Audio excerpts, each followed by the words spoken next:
everyone. I'm Jason Ward from MakingStarWars.net, and today we're going to be talking about an article that I loosely read, looked it over. I saw it on Star Wars Meg's show this morning, and when she did her video, the second time, um, got to respect it. She didn't like the quality. She took it down. She put another one back up, and it was good. So I don't know what the first one had, but the second one was good. So check that out.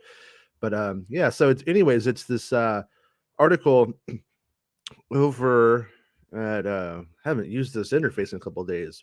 Been doing scooping, and I've lost all of my YouTube skills. All right, here it is. So Andor and the Last Jedi both broke Star Wars' mold. Why did only one succeed? Now, as you could probably guess, I'm going to be sifting this article. Sifting is a word I haven't heard in a long time. I think that was back in the I think it was an author back in the Bush administration, and basically every single time something would come out, they would just like sift each line. But I think his name was Sift. I can't remember though, something like that. Anyways, I'm getting sidetracked. So Andor and the Last Jedi both broke the mold, right? Or why did only one succeed though? So both Andor and the Last Jedi attempted to shake up the Star Wars scene by scene. Hold on, the Star Wars scene. Let me put my glasses on. By trying new things. But why was Andor successful where The Last Jedi was not? Now, already this is a pretty loaded article, because by what metric do you mean success? The Last Jedi made a ton of money. Andor didn't. Andor is probably, and realistically, almost like my favorite thing. Meg, I was just talking about. Meg just showed up in the chat and said, "Hey, I covered this too. I got this from you, Meg." I said that in the startup before you got here. But basically, Andor made not a lot of money. I mean, not a lot of viewership, not a lot of views, not as many as we would have hoped. But on the flip side, Last Jedi was highly controversial. So how do you make sense of this, So it's by Corey Larson, and this is from screenrant.com. And of course, Larson is entitled to their opinion and their take, but I'm still gonna sift it and go through the whole thing.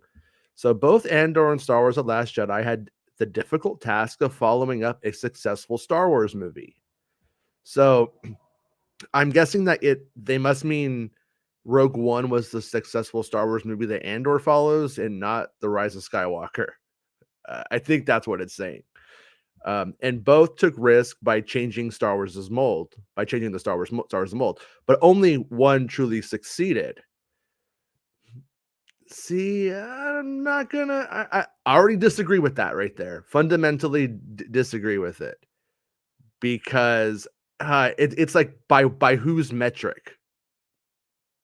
You know what I'm saying? By the authors, by the fandom, because you can't say fandom without the word dumb, because it's inherently dumb, and a lot of people want to replace having a personality with a hot take. So, anyways, just look at Twitter. Despite both displaying creativity and shaking up the traditional Star Wars format, only one of them was lauded for its bravery.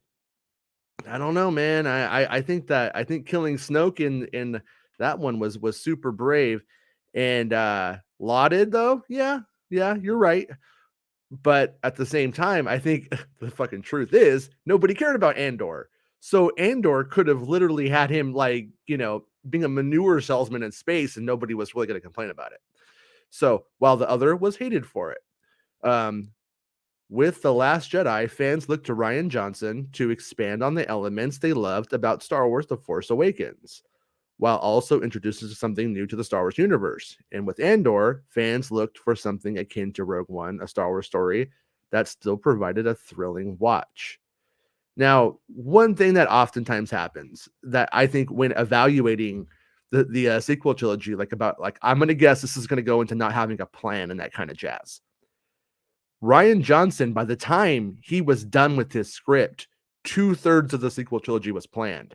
When this argument pops up, we usually look at it like, oh, there was no plan. They were just flying by the seat of their pants. But remember, before The Last Jedi shot a frame, before any of you had seen The Force Awakens, 2/3 of it was planned out.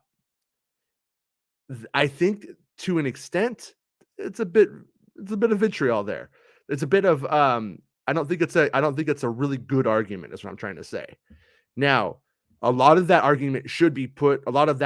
criticism should be put onto episode 9 and not 7 and 8. So I'm gonna absolve JJ of 50% of his crimes from my perspective.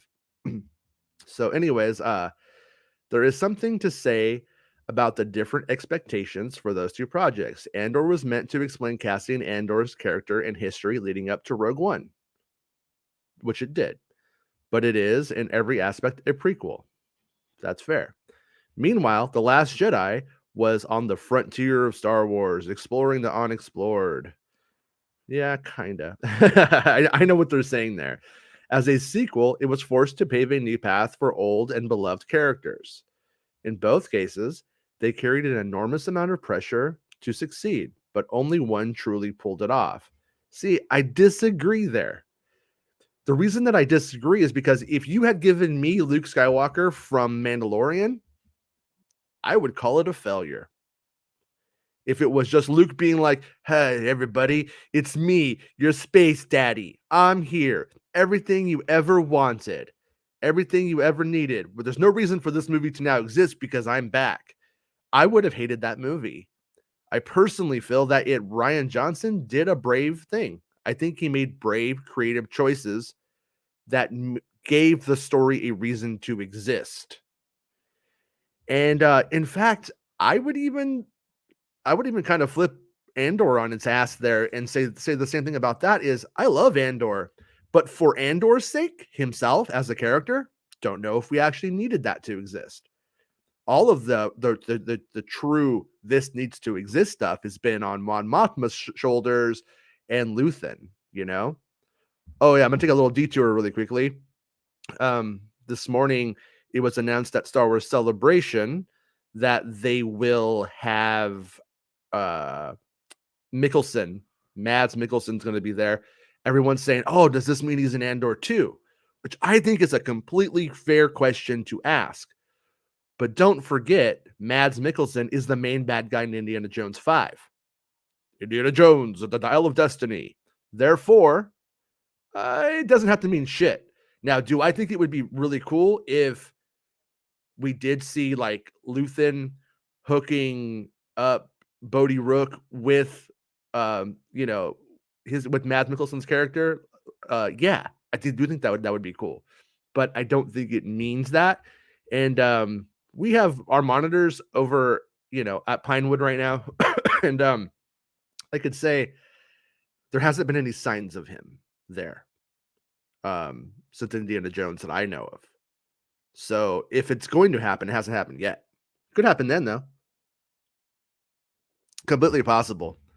So anyways, hey Max and hey Rob. Rob went to the dentist today. He's getting his grill put on.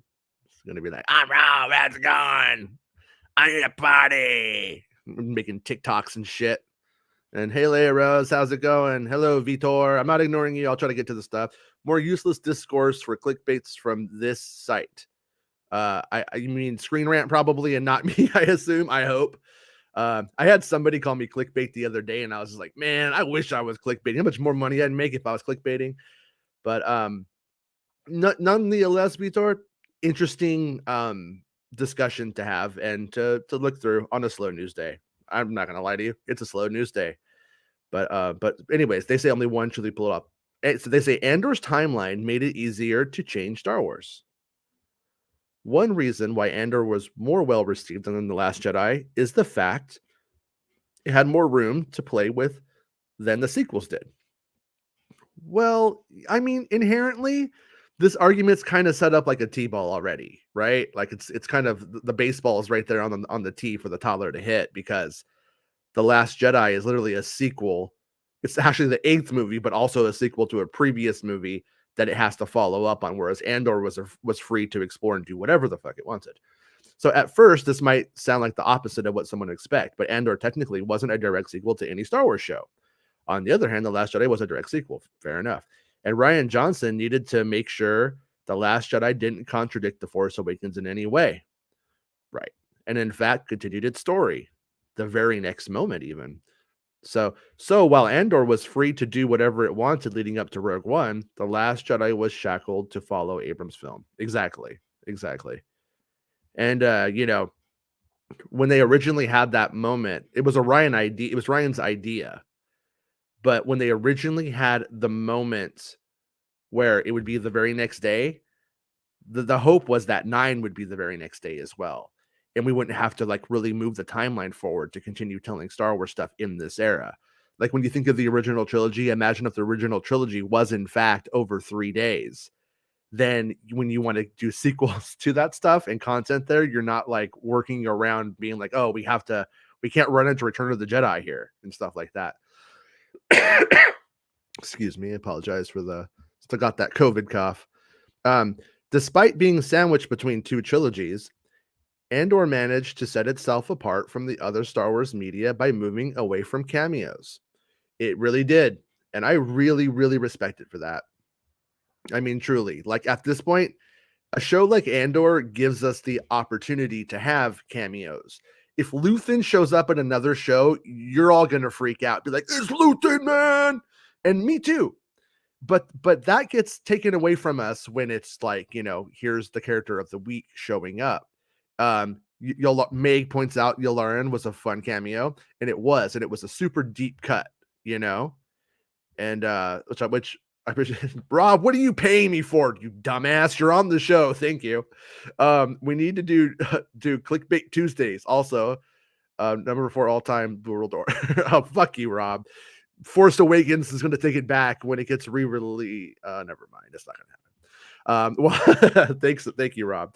While Andor did include some established Star Wars characters such as Mon Mothma and Saw Gerrera, the show didn't regulate them to a single episode or make them feel like they were inserted for fan service. No, I think that I would even say Yularen, Saw Gerrera, and Mon Mothma are barely can register as fan service because it's not big enough. Yeah, Meg's all a deep cut. Motherfucker appeared in the first film. Meg, ask anybody who Yularen's scene was in A New Hope, even Star Wars fans, and I guarantee you, outside of this chat, they're not going to know. In fact, I bet you this idiot who gave me $5, even though he's on the show, he wouldn't know. So it is a deep cut. I think I would say it's a deep cut. But you're always welcome to come out and fight. Come on at any time and fight for his honor one of these days when you want to. We could do Yularen is a star super show, and I would be okay with that. But what I'm going with that is like, it's not the same as like when Bosk shows up. Like all 3 of those characters, not really big. And was Yularen even named? Like everyone's like, it's Cad Bane, and then you hear like the clap. Come on, Cad Bane walks in. I don't think we even got that in Book of Boba Fett. I mean, we got that Book of Boba Fett, but we didn't get that in Andor. They didn't make a big deal about it. So, but it's a cameo. But it's like what Tony Gilroy said: characters who should be there will be there. The guy wore his white outfit, and so therefore he's ISB is sort of the implication, I guess. I don't know. Is Grand Admiral Thrawn ISB in the backstory now? Because he wears that white outfit as well, But yeah, Cad Bane. I love that Cad Bane entrance. It's pretty good. Like that's the thing about Book of Boba Fett. It has all of this stuff that is like sort of like whatever, but it's like depends on how you want to remember that show. Because like that Cad Bane entrance was pretty rad, and I love Cobb Vanth, as you can see. I think everybody buying this shirt just thinks that Boba Fett, went on a diet, but that's Cobb Vanth, baby. But that's a Target shirt, $7. So, anyways, meanwhile, The Last Jedi had no choice but to showcase the beloved characters from the original trilogy. While no one can fault it for doing so, one of the biggest complaints is how the movie changed those characters. See, And I think that is a fucking bogus argument. Like not by the author. The author, I think, is actually in this article right now dealing with legitimate fan discourse. I don't think this author is being extraordinarily clickbaity in any unique way or anything like that. I think that so far, this article is what people say, you know? And it Luke Skywalker, I always say, was not a changed character. I think I line up with Ryan's interpretation of Luke. Luke Skywalker is there on that thing with on what do you call that? I don't know. Is it a weather vane? What the fuck is that? And Empire Strikes Back, where he's fighting Darth Vader. He's like, I am your father. Join me. And Luke is like, no, I would rather die than join you. And you could look into the script, you could look into the concept art. Luke Skywalker was going to commit suicide rather than become a tool for evil. That's what he did not think he was going to go and get sucked in a funny little fucking tube and shot out into the Millennium Falcon, which is the most contrived fucking shit ever. If that happened today, oh boy, there'd be tons of YouTube videos crying about how simple that was and how convenient it all was. But Luke Skywalker he's already like, I'll die. When Luke Skywalker throws down his lightsaber in Return of the Jedi, that's a fuck you, I will die. That's what that moment was. But it was kind of a bit of a coward's way in a sense in Empire Strikes Back. It was taking the easy way out a little bit. In Return of the Jedi, it's completely honorable. It's literally the most honorable thing Anakin has seen. And that's when Anakin wakes up and saves his son and Return of the Jedi, right? So, anyways, back to the article. Andor had different expectations compared to the main movie series. And I remember this stuff right here. I had all this stuff leaked to me. Lucasfilm called me to bitch me out about that because I was drawing it. That was funny. I was like, what do you want? The first time they called me, I was just like, oh, I was so scared. I was like shitting my pants. Second time they called me, I was like, well, what? Okay, well, what? And then they just didn't know what to say. Then they never called me again, thank God. The expectations for a great Star Wars show on Disney Plus are wildly different from those. Oh, and by the way, there is this one idiot at Disney PR who keeps saying like we don't play the game. Making Star Wars doesn't play the game. And it makes me laugh because, a really nice man from Disney met with me one time. And he worked on the Marvel stuff. He's gone now. He's moved on to a better job somewhere else, I think. But he told me, he's like, look, when you have a big scoop, I want you to reach out to me. Tell me it's coming, so that way we can know, we could brace for it. I could ask you not to release it. I could deny it. I could confirm it, whatever happens to be. And I was like, cool. I said, cool. And I remember right after that, Laura Santeca falls in my lap. I was the one who released Laura Santeca's name. I wrote him, and 3 days goes by, no response.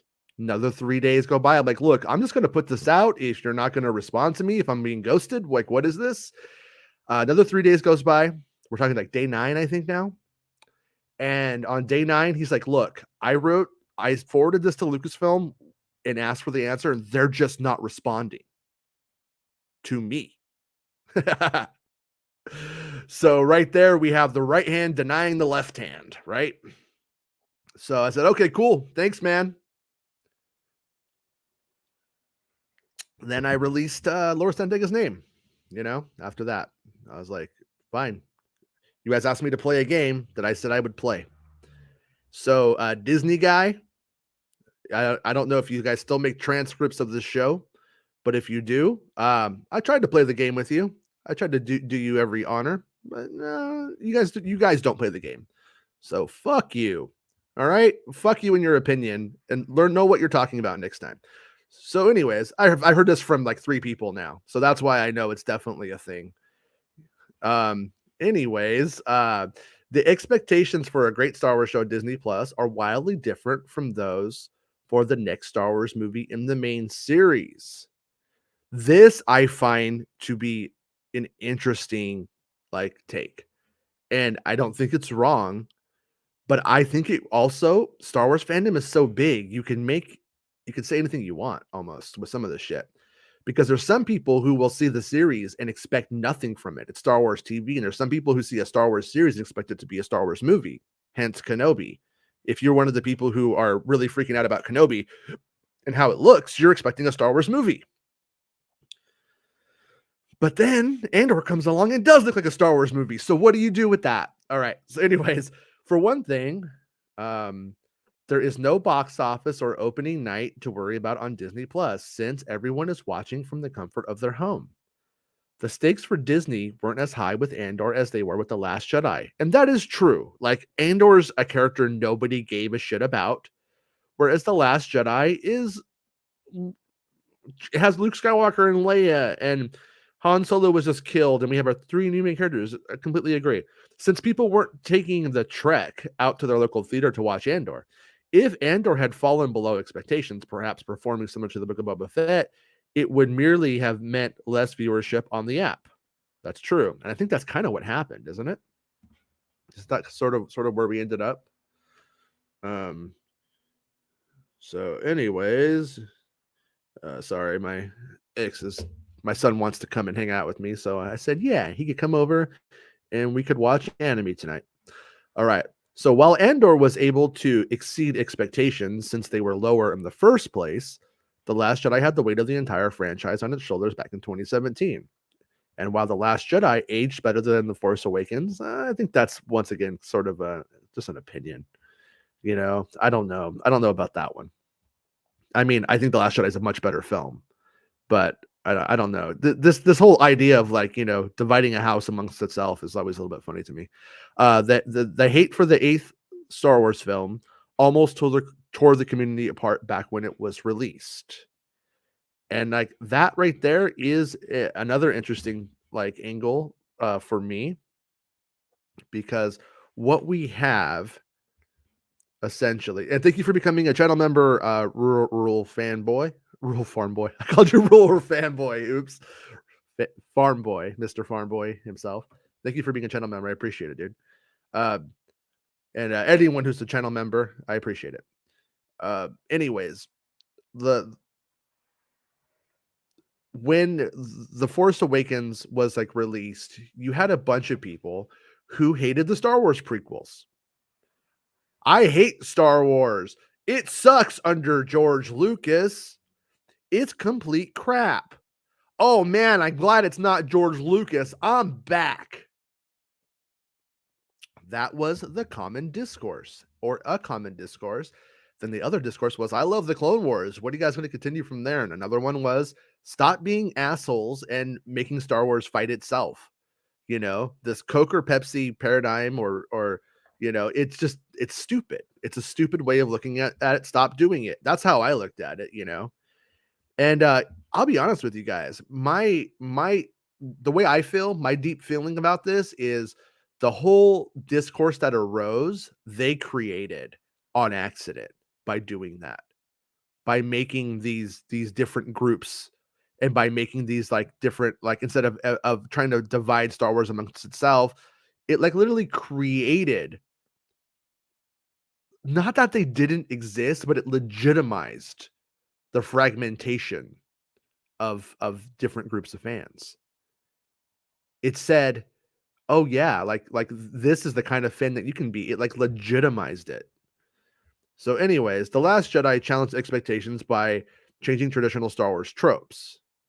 And that right there, I think that just has to do with making a movie in modern times. It's a product of modernity, just like the prequels are a product of the 90s and the early 2000s.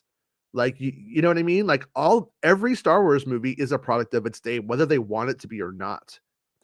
They could try to make it as kitsch as they want. It'll still be a product of its day. It'll still look like it was from the era that it was from to some extent. So much like Luke throwing his lightsaber away at the beginning of the film, which is also what he did in Return of the Jedi, the entire movie attempted to throw out the old in order to reinvent itself, which wasn't what most people were expecting. And I kind of agree with this right here. because you have a lot of people who they just want the Force Awakens over and over again, and I totally Meg likes Coke and Pepsi.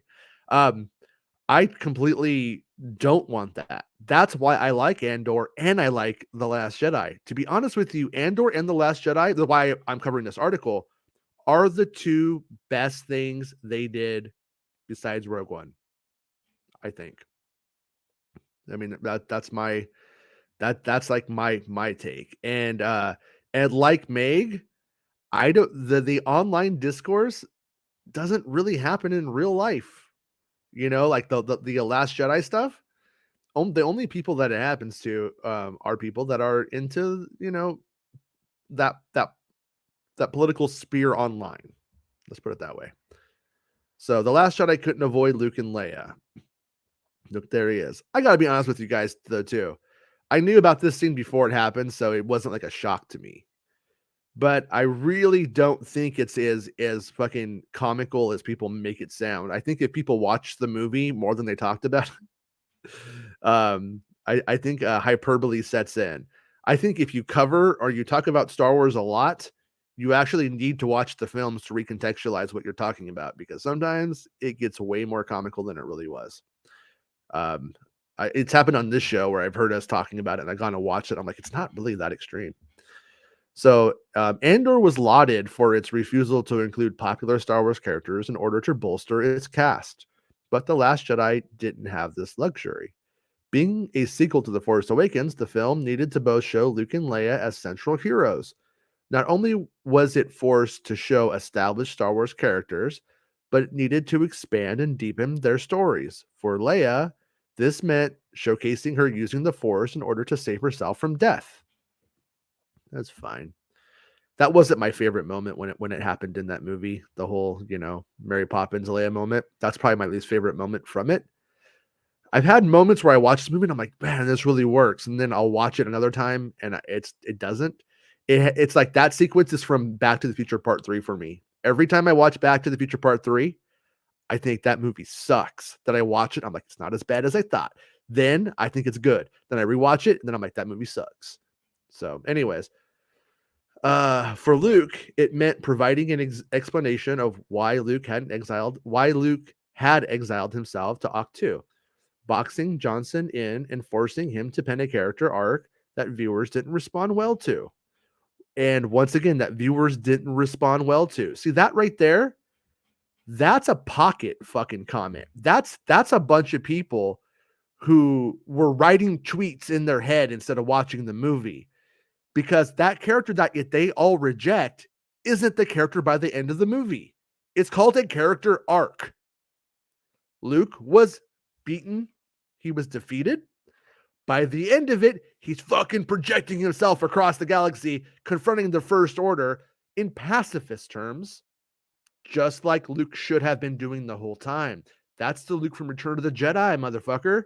That's the Luke who threw his lightsaber down. See, throws the lightsaber down. Then he throws it behind his back in disgust. The first time it's with honor. The second time it's in disgust. The third time it's bringing the whole thing together. It's really, really well done. We don't deserve Rian Johnson. I don't think so. I think he's too good for this fucking idiot fan base. Anyways, Luke, I love you guys. I like, for instance, my buddy Paul. I love Paul. I love Paul more than I love you guys. I'm kidding, but I love Paul. Paul didn't like the movie. He didn't like those choices. You're totally allowed to have your opinion. My whole thing is, though, if we're gonna have like a discussion, a nuanced argument, a dialectic, then we need to be able to cross things out about why it was a legitimate choice. Though it might not be your favorite choice, but it wasn't illegitimate just because you didn't like it. Like that's the whole thing. You can watch a movie and go, you know what? Not what I would have done, but it is legitimate. And I think it was. Anyways, if The Last Jedi had the option to focus on sequel characters rather than tie-in original characters, the public opinion of the film would have been drastically different. But then again, like, this is all written from memory, obviously. I felt like Holdo was a new character, and Holdo was the most, and Rose were the most like criticized characters. So I don't know if I agree with that. Luke would not have lost hope in himself and the Jedi as a whole. And while Leia would still be force sensitive, she wouldn't have displayed her abilities in such an awkward fashion in the film. So, and once again, I don't like that. I don't like Leia's space flight scene. Not a big fan of it. And so I actually agree with that. But do I think it's legitimate? I still think it's legitimate. I don't like it, but this is me living by my own code I've established here. Anyways, the majority of the complaints about the majority of the complaints about The Last Jedi would be dropped if the film hadn't changed the original trilogy's characters. It didn't change original trilogy characters though. That is just isn't true. It didn't change them at all. It extrapolated and continued them. I disagree with that line fundamentally. I think that is misunderstanding. We literally end with Leia supposed to becoming a Jedi, and then she's not in 7. So this argument would apply to episode 7 more than episode 8. And given his success with Knives Out franchise, Star Wars could still use Rian Johnson despite the backlash after The Last Jedi. And I agree. Is that it? Wait, okay, wait. This article just kind of went a little bit weird on me. It did. It went a little bit weird. Wait, where am I supposed to be? The Last Jedi, and then I guess perhaps the biggest reasons nonconformity, blah blah blah. So, all right. With Andor, Disney learned from The Last Jedi how to change Star Wars without being too divisive. Once again, I don't know if Andor could have been divisive. Like if Andor had been an established character for 1,000 years, for 20 years, and then you had him like, his name wasn't really Cassian, no one cared enough to get mad about that. But that was truly changing a character's backstory, wasn't it? With Andor, Disney learned from The Last Jedi how to change characters without being too divisive. While the shows like Mandalorian and Obi-Wan Kenobi stick to the traditional Star Wars format, the tone of Andor felt more like a cyberpunk blockbuster than the average Star Wars series. It did, and I loved it. I love that. I love the amalgamation of genre and Star Wars, and I felt like it did at times brought in cyberpunk kind of settings a little bit more. It leaned in more to what Lucas was lifting from that kind of stuff early on. I don't even know if he was lifting it. I don't know. Had Abaddon was around, I think, before Blade Runner, but Blade Runner established it. So whatever. The story sets an excellent standard without attempting to subvert, and had Abaddon was Coruscant, attempt to subvert expectations in a gimmicky way. Meanwhile, The Last Jedi attempted to shock its 2017 audience by having Luke cast aside his own lightsaber. Once again, all of this is right so far. This whole article is on this one fucking scene. And that's not what the majority of the discourse was about. And then revealed rather anticlimactically that Rey wasn't related to anybody. I disagree with that. I thought that was very like, what the fuck? I didn't see that coming, because there had been so much about her, who she was connected to. I still like that choice better. Once again, I like that one better.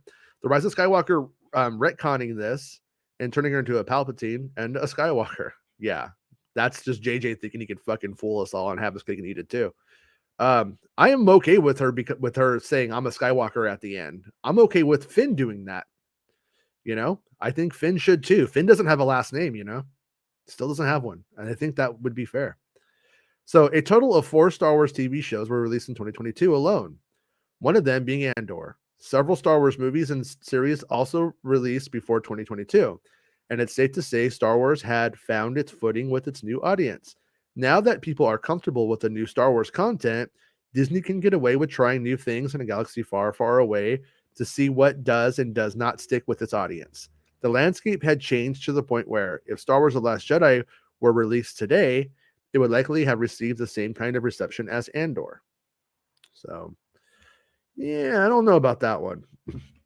I don't know about that. I mean, I think that what it comes down to is Force Awakens, in my opinion, set up this idea that, hey, we're just doing the greatest hits of Star Wars. Only expect it to be that. Just that. And what was funny was when I spoiled a lot of Last Jedi. For some reason, I get like if you go back to my Last Jedi articles, had some shit like fundamentally wrong. Like we knew about porgs, like crack porgs, right? But we thought like maybe they were the convors at first because they were showing up in Rebels. So there was a lot of like is it that kind of stuff? But anyways, as we were like cracking that story, it had a lot of Empire Strikes Back structure to it, a lot of similarities. And that was like the big, like, that's what everybody was bitching at me about. Star Wars fans love to shoot the messenger. And but when you look at the structure of it, it shares a lot with Empire, but I don't think it's cheap though. I think that moment with Snoke was huge. And you have a bunch of like fanboys who just like the evil stuff, little fascists in disguise, who are like, I'm Darth Vader, I'm an Imperial, and all that shit.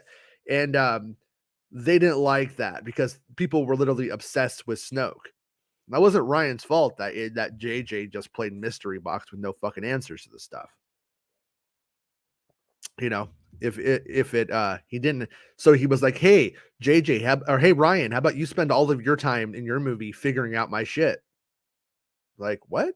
Well, what do you want him to like do? I think he did a good job of making some. I didn't know what to expect. I thought they were going to take it into the direction of the question I think we had all asked. If you were a fan of the original 6 Star Wars movies, if you were watching those first 6 movies, you would, when you were watching it, you would feel like, man, why did Anakin do that?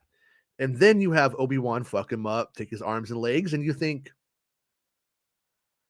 what would have happened to the next trilogy if Anakin wasn't destroyed? If he didn't have his arms and legs cut off? What if he was Darth Vader? Like, without the suit? That's what I think Ryan set up for episode 9. And then, what happens when that person lays down the power legitimately, like it wasn't taken from them. There wasn't some trick. And JJ, I don't think was crafty enough to pick up on that and to continue it. So yeah. Meg asks, thoughts on Star Wars fandom 2023. Same old shit, different day. That's my true take. Polar, we could focus on the polar extremes of the left and right if you want to look at it from an American political sphere, which you can, because it does sort of align with that. I think the most dominant voices do, but they're both fucking insane. The far right and the far left in Star Wars are fucking insane, because what you have are people who want to contend with the political sphere once again, but decided the best way to do this with their life is through a science fiction franchise owned by fucking Mickey Mouse. They're fucking nuts. But what it really plays into is the fact that I think cable news over the last 20 years has once again, to go back to the old paradigm, the Coke or Pepsi thing, you're left or you're right, which side are you on? Which football team do you support? And so these people decide to like use Star Wars as this lens for all of life. Star Wars can't do it. It can't support it. It's not vast enough. It's not making enough content. It's not the best way to have these discussions. If you want to make real change in your community, there's a lot of things you can do rather than watching Star Wars and trying to do it that way.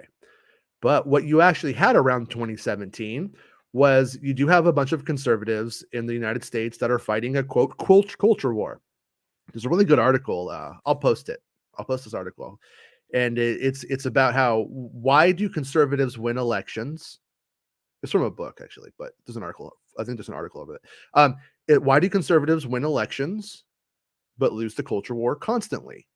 The answer is that they're continually fighting things that they've already lost. Like, you don't want a black guy in Star Wars?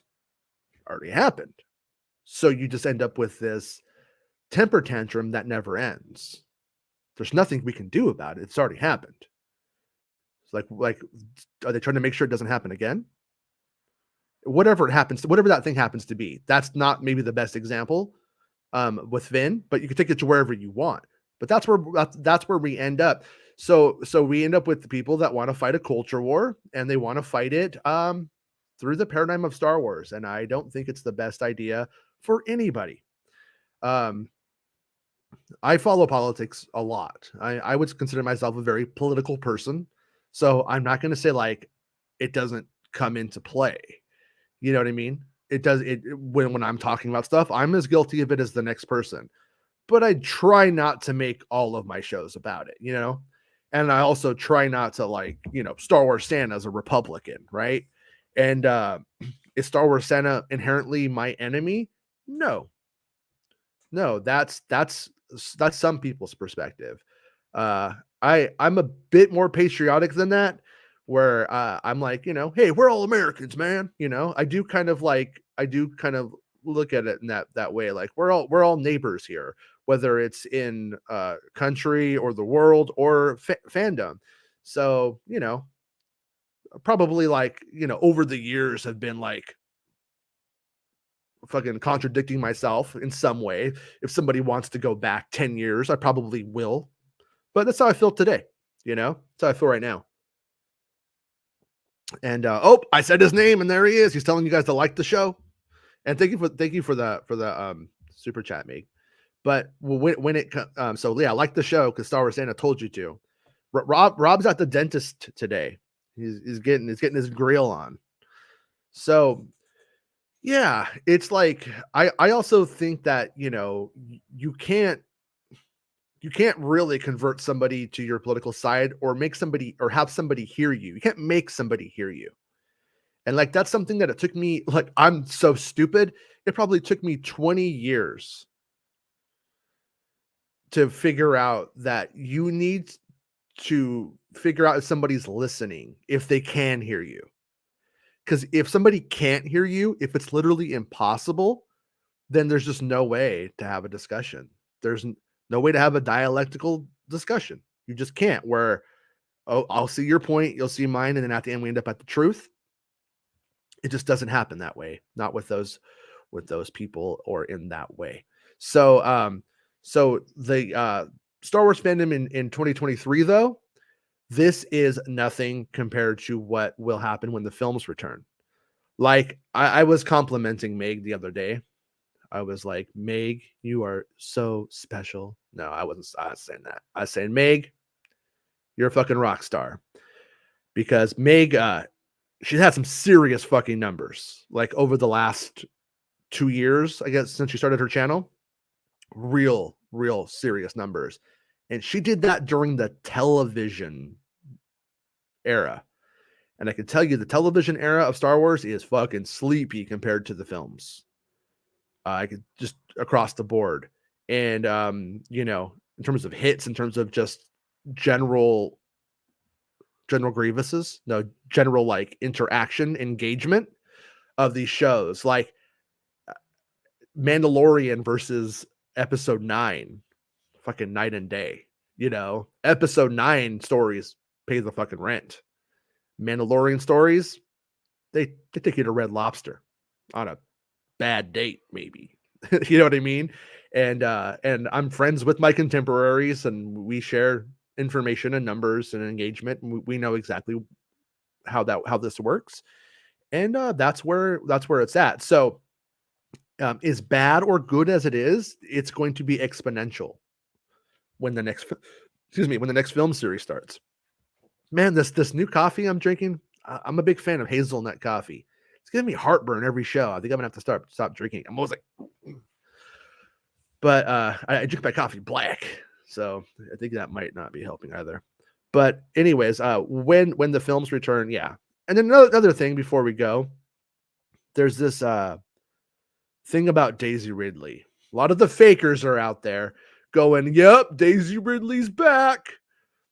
I can confirm to you right now that, according to my sources, Daisy Ridley, Rey, is not part of the ensemble of the next Star Wars saga. Not saying she won't show up in it, but she is not a main cast member. If Rey does show up, it's going to be like, Luke Skywalker and Mando when he showed up that first time. It's going to be like that, probably. That's what it sounds like, according to my sources. But Daisy Ridley is going around right now promoting her new film. I think it's called Sometimes I Think About Dying, something like that.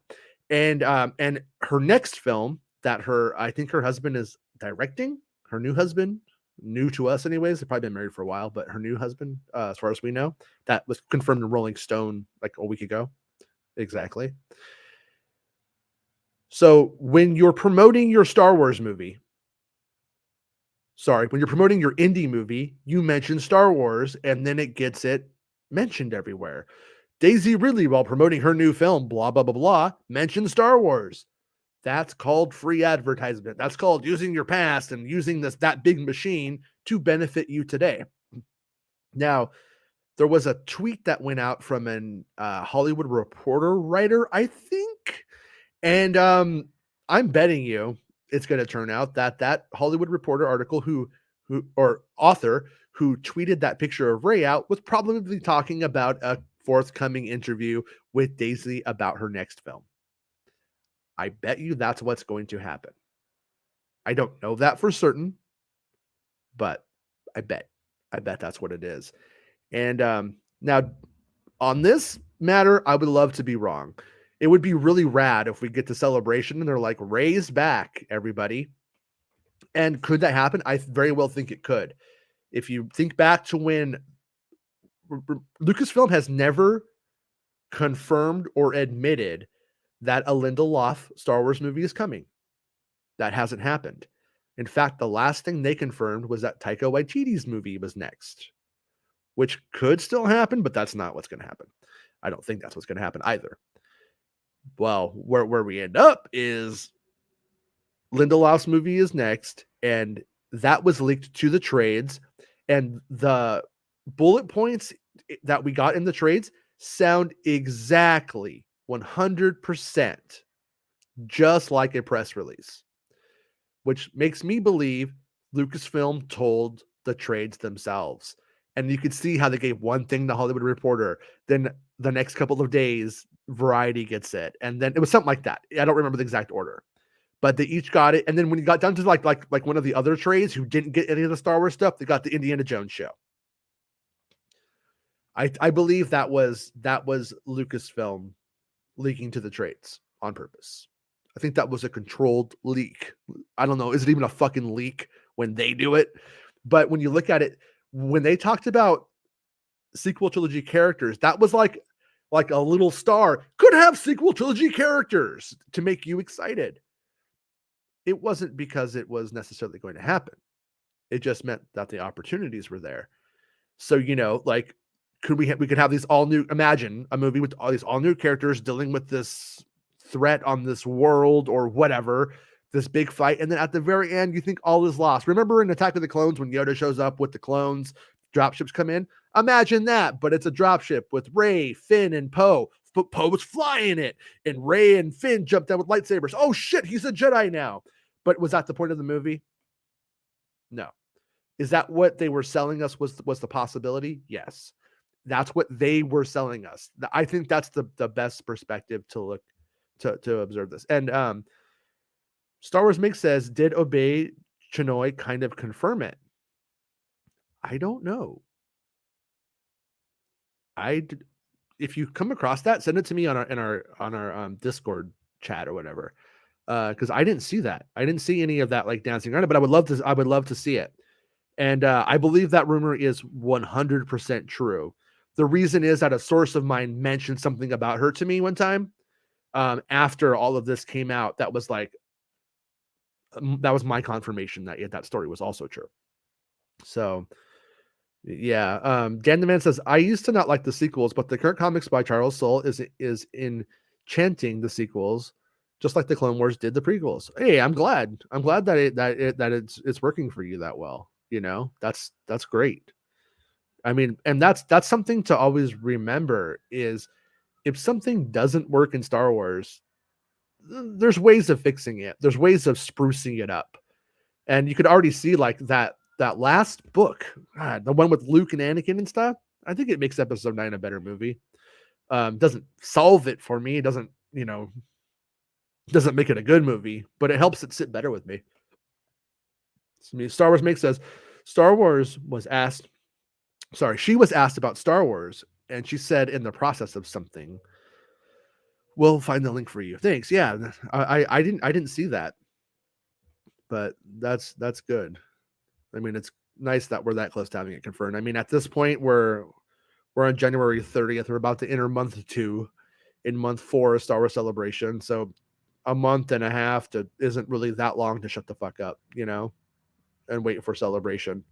So that's what I expect will happen with that story. But just pay attention to the people that are like, yeah. Like, I was laughing because I saw somebody doing it about the Rey story, and I don't believe that Rey story is a real story yet. I don't think so. I'm very, very much in the camp that those things could happen.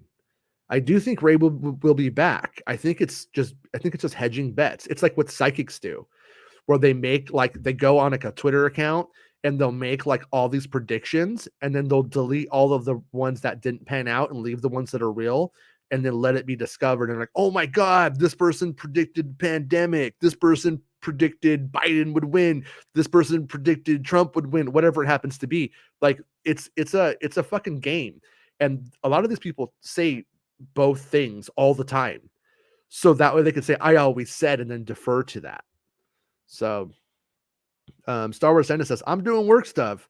Can't hang for the show, but I'll go back and catch the replay. Damn right you will. And I know you have doggy business tomorrow. But you're always welcome to come on the show if you end up being free. I'm down. You're always welcome. You and Meg are always welcome. Star Wars Meg says, what is Lucasfilm's logic for wanting more sequel stuff given fan reception? Money, I guess. That's the thing. Like they don't really give a shit what your reception is online. They don't really give a shit what 100 people are saying on Twitter that gets seen by 30,000 people. Remember, Twitter's only 3% of the population. Money talks, bullshit walks. Money talks, bullshit walks. I mean, that's, at the end of the day, that's what it is. So Lucasfilm isn't really, gauging its success or failures necessarily based off of the art or based off of what somebody, is saying on the internet. Because the truth is, somebody's always going to hate it. There's no matter when we get to the next trilogy, someone's going to find a reason to hate it. Somebody's going to make it their personality and their platform, and hate sells, and YouTube promotes it. And YouTube is historically looking back, when historians look back at how YouTube worked, and be like, what a shithole, for that reason right there. But the fact of the matter is, when Rey shows up again, when Finn and Poe show up again, everyone's going to flip out. Everyone's going to be happy to see them again, because the characters weren't fundamentally broken. There wasn't anything wrong with the characters. It was simply the fact that they didn't like some political. They had some like, Holdo standing up to a man. Star Wars is woke now. Star Wars is woke. Those fucking guys. What are you gonna do about those guys? Those fucking giant babies. Nothing you can do about that shit. That shit's so fucking lame. Like, don't get me wrong. I don't like anything forced. So, the people that go forced diversity. I don't like it if it's not real. I don't like it when it's like, when something is diverse because it truly is. That's cool. It's fine. And I didn't really feel like that was happening there. I feel like if that role of Holdo was a man, they wouldn't be saying that. But they had a big problem with it because it was their cultural expectations, that were at play. But once again, Holdo's dead. Holdo's not going to be showing up in this stuff. And the other thing to remember is, when the original trilogy came out, grew, had a fan base, the fan base grew up, stopped playing with their toys, and let it go. They let it die. I was about 3 to 4 years old when Return of the Jedi came out, and I couldn't let it go. I loved it. So I was there when there was nothing. Like, people just didn't like it anymore. Then the VHS release came out, people liked it more. Then by 1994, it started to get kind of cool with indie kids, got some indie clout going, in the, you'd see like, bands, Weezer would have like a Star Wars shirt on saying Ain't So video or some shit like that. And so you would get some like, a little bit of like, it's kind of cool. Then the prequels come out. Then all of the people who loved it hated the prequels and then made it their thing. And that's what happened. And then, but what happened during the prequels was it lost a part of its audience, but it grew a new part. It grew another limb. And that's what's happened with the sequel trilogy. You know what I'm saying? Like for every Fandom Menace fucking idiot, there was a fucking Raylo fucking idiot. I think they're both fucking idiots for the record. They're both fucking nuts. But that's what it did. And those are the extremes of it, But when you get down to it, like the most common, like people are kind of actually more in the middle of it. Some people might not like something. They don't think about it so hard. And some, you end up with that new audience is there though. And so that's what continually happens with sci-fi franchises. When George Lucas created Star Wars, thought it wouldn't be a success, he still knew that it would sort of go that way. That's why he was going to make Splinter of the Mind's Eye a TV show. And that's what was going to continue to make Lucasfilm some money for years to come. He was going to make it like a TV movie, but it would allow for them to make some merch and to make some cash and have interest and stuff like that. And it would grow a new audience on TV, just like Star Trek and Land of the Lost and all that bullshit. That's where he was gonna take it if he had to. But this is what continually happens. And then you have young people who come about not knowing all of this crap, who see like 9 to 12 Star Wars movies, how many of there are now, and then they just watch it all and go, cool. My kids don't really know much about any of the discourse around any of this stuff. And it just always is and always has been. So in 10 years, if they make a movie with Rey, everyone's going to be like, oh, great. She's back. And I'm of the opinion that it's always an opportunity to make something better. That's where I look at it. Like episode 9, said it before, is my least favorite Star Wars film of all time. That's the one that let me down the most, that I just felt like, well, that was by the numbers, And I felt like it was a disimpassioned attempt at wrapping it up. And but if they continue the story, it saves so much of the characters are good. There's no problem with Rey. Is the character broken if Rey calls herself Rey Skywalker? Does it really fucking matter? I don't think so. I don't think it matters. That's my take though. But yeah, Meg says Fandom Menace has become people just hating Star Wars for the sake of it. Well, it hasn't become that. It's always been that. They don't have a point anymore, so they make videos saying they're boycotting Andor or Mando. Yeah, I mean that's what they were doing since they really began. Remember, Solo was soy boy this and soy boy that before Solo ever came out. That they were on that train, and the one thing that they got right was that the movie was going to fail. But it was going to fail. We all knew it was going to fail because we could tell what the engagement was. Like I knew it was going to fail. I just hoped it wasn't the case, but I knew, because when I put up a Solo article, nobody cared. Last Jedi just overshot all of it. Like I was putting out Solo scoops for a time and just nobody gave a shit. Oh yeah, really quickly. Another Star Wars video thing, Star Wars Meg video I wanted to hit on was this idea that Grievous and Darth Maul were the same character. That was the idea that they were trying to push. So I saw the article that Meg, from the quote that Meg put out, and I saw her video on it. And there was this idea that General Grievous was going to be revealed to be Darth Maul. That was an online fan theory well before. Back before the Clone Wars micro series, when we first learned about General Grievous, that was on message boards back then. That was like really old. So in my opinion, the people at Lucasfilm went and had heard this and tried to, hey Penny's home. How you feeling, baby? Are you still sick? Yeah. Are you staying or are you going? You're going, but Lukey's here. Okay, I'm gonna end the show and I'll be right out to hang out with Lukey. All right, sorry guys. Luke is here to watch anime. So he wants to do tonight. Wants to watch anime. So, anyways, The General Grievous and Maul thing, that was a theory the moment that we knew about General Grievous, and we all assumed that it was going to be, we all hated it online. We were like, that's so fucking dumb. But clearly somebody was pushing that idea to Lucas, and Lucas ultimately rejected it, which is fun, it is fun. I mean, I could, and after having seen the Clone Wars, had it happened in Clone Wars, it would have been kind of interesting, but ultimately anticlimactic. I think what they did was more fun and bigger, Yeah, and we're gonna end it. Thanks to everyone for hanging out. We did an hour today. I'll be back tomorrow, and we'll have Rob, and we might have Star Wars Santa on. I hope. Hey, Luke, I'll be right there, son. You want to say hi? Say hi. Hello. All right, everybody. Have a good day. I'll see everybody. Thank you for the super chats, everybody. Thank you for all of the support, for being a channel member. Rule Fanboy.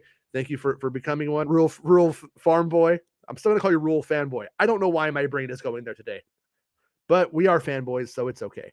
All right, everyone. See everyone tomorrow. Earlier than today, I promise. It's the end of the show. Come on, let's go. Hey! It's the end of the show. Come on, let's go. Hey! It's the end of the show. Come on, let's go. Hey! You know you should go. Come on, let's go. It's not about spaceships.